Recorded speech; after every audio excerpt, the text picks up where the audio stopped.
কোনোবাই কৈছে এয়া অসমক কৰা অপমান, কোনোবাই কৈছে ৰাহুল গান্ধীয়ে সন্মানেই নকৰে উত্তৰ পূবক।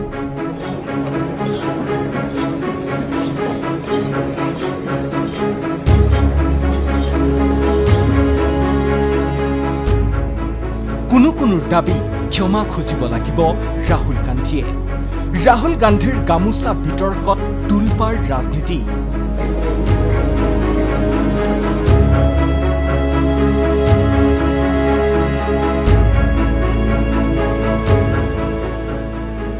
সাতসত্তৰ সংখ্যক গণৰাজ্য দিৱসৰ লগত সংগতি ৰাখি ৰাষ্ট্ৰপতি দ্ৰৌপদী মুৰ্মুৱে আয়োজন কৰিছিল অভ্যৰ্থনা অনুষ্ঠানৰ।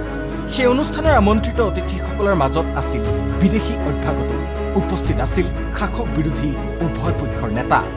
অনুষ্ঠানটিত থকা সকলোকে ৰাষ্ট্ৰপতিৰ ফালৰ পৰা সন্মানসূচকভাৱে পিন্ধোৱা হৈছিল একোখন গলবস্ত্ৰ। ৰাষ্ট্ৰপতি কাৰ্যালয়ে দিয়া এই গলবস্ত্ৰখনত আছিল উত্তৰ পূবৰ সমন্বয়ৰ বাৰ্তা। অসমীয়া গামোচাৰ আৰ্হিৰ পাটকা নামৰ এই অংগ বস্ত্ৰখন ডিঙিত পৰিধান নকৰি হাতত লৈ আছিল ৰাহুল গান্ধীয়ে, আৰু তাৰ পাছতেই তুলপাৰ দেশ। শাসকীয় বিজেপিয়ে অসম আৰু উত্তৰ পূবৰ প্ৰতি ৰাহুল গান্ধীৰ এয়া অসন্মান বুলি তীব্ৰ আক্ৰমণৰ লক্ষ্য কৰি লৈছে বিৰোধী দলপতিগৰাকী। বিজেপিৰ বহুকেইগৰাকী ৰাষ্ট্ৰীয় নেতাই এই বিতৰ্কত নিজা নিজা মত প্ৰকাশৰ সময়তেই অসমতো মুখ্যমন্ত্ৰী ডক্টৰ হিমন্ত বিশ্ব শৰ্মাকে ধৰি অধিকাংশ শীৰ্ষ নেতাৰ টাৰ্গেট এতিয়া ৰাহুল গান্ধী। মুখ্যমন্ত্ৰী ডক্টৰ হিমন্ত বিশ্ব শৰ্মাই এই অপমানত নতুনত্ব নাই বুলি কৈ ক'লে অসমক অপমানৰ শিক্ষা পাই থৈছে ৰাহুল গান্ধীয়ে। অসমৰ ৰাইজে পুনৰ পুতক তুলিব এই অপমানৰ। আমাৰ বাবে এইটো প্ৰথম কথা নহয়, আগে পিছেও ৰাহুল গান্ধীয়ে কেইবাবাৰো অসমৰ গামোচাক তেওঁ অপমান কৰিছে।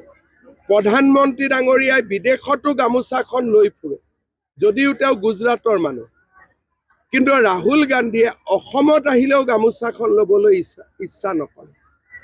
গতিকে মই ভাবোঁ যে আমাৰ ৰাইজে তাক চাই আছে, আৰু আগতেও যেনেকৈ ৰাহুল গান্ধীক শিক্ষা দিছে, ভৱিষ্যতেও ৰাহুল গান্ধীক তেনেকৈ শিক্ষা দিব।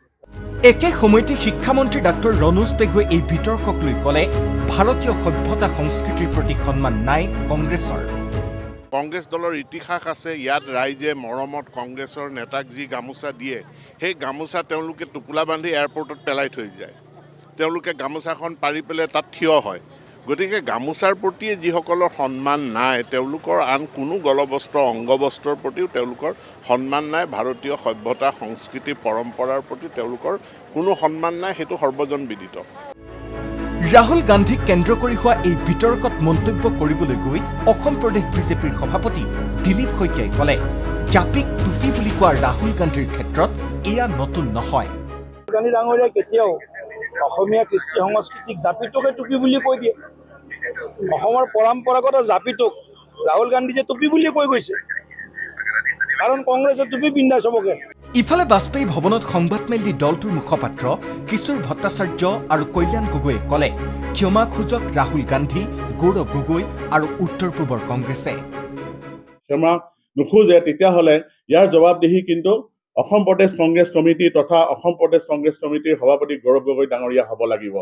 অকল অসম বুলিয়েই নহয়, সমগ্ৰ উত্তৰ পূৰ্বাঞ্চলত যিমানবোৰ কংগ্ৰেছ কৰ্মী আছে তথা ইয়াৰ নেতাসকল আছে, সকলোৱে জবাবদিহি হ'ব লাগিব। অকল যে বিজেপিয়ে আক্ৰমণ কৰিছে তেনে নহয়। প্ৰতিৰক্ষা মন্ত্ৰী ৰাজনাথ সিঙৰ এই ছবিৰে দেশৰ বহুকেইগৰাকী কংগ্ৰেছী নেতাই উভতি ধৰিছে বিজেপি। কংগ্ৰেছৰ প্ৰশ্ন, ৰাহুল গান্ধীক লৈ কৰা প্ৰশ্ন বিজেপিয়ে ৰাজনাথ সিঙক সুধিবনে? একে সময়তে ৰাহুল গান্ধীক তৃতীয় শাৰীত বহিবলৈ দিয়াক লৈও কংগ্ৰেছে প্ৰশ্ন কৰিছে বিজেপি। যি কি নহওক, এই বিতৰ্কত অসম বিজেপিয়ে মাইলেজ লোৱাৰ চেষ্টা কৰাৰ সময়ত অসম প্ৰদেশ কংগ্ৰেছে এক প্ৰকাৰ যেন এই বিতৰ্ক এৰাই চলাৰহে চেষ্টা কৰিছে। Bureau report, ND24।